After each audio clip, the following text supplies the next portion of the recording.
Hello again, it's Jeff. Catching my ear today is a piece of chamber music by English composer John Ireland, who was born in 1879, lived until 1962.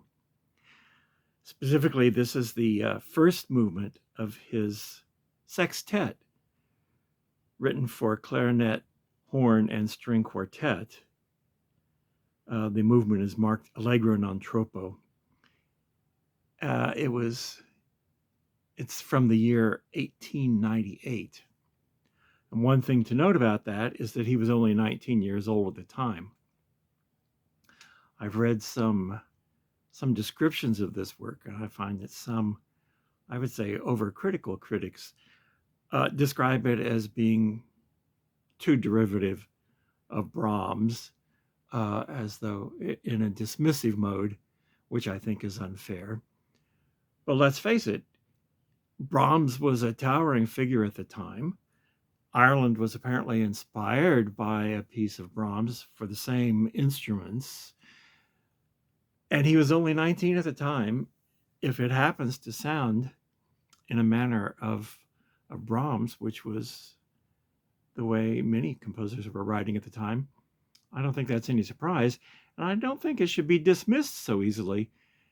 You may be starting to notice that my feeling is that the world of music, classical music in my case, but the world of music composed in the last 600 years is a vast, vast place. And there are innumerable things that are not often thought of as top tier, but are worth listening to, worth giving a few minutes to, worth hearing, even if they're considered second or third or fourth or fifth tier compositions that no one's ever heard of. They may still reward you for a few minutes time given to them to listen with your attention and see what they have to offer. All things created by creative minds trying to communicate with you something of the moment.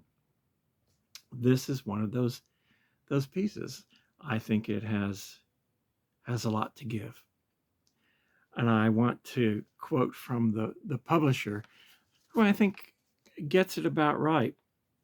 They say, "This is a lovely work which can be warmly recommended for professionals and amateurs alike.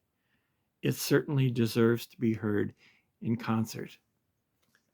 I think if I had the opportunity to hear it at a concert where it was being performed, I would enjoy hearing it very much in that environment. So now let's listen.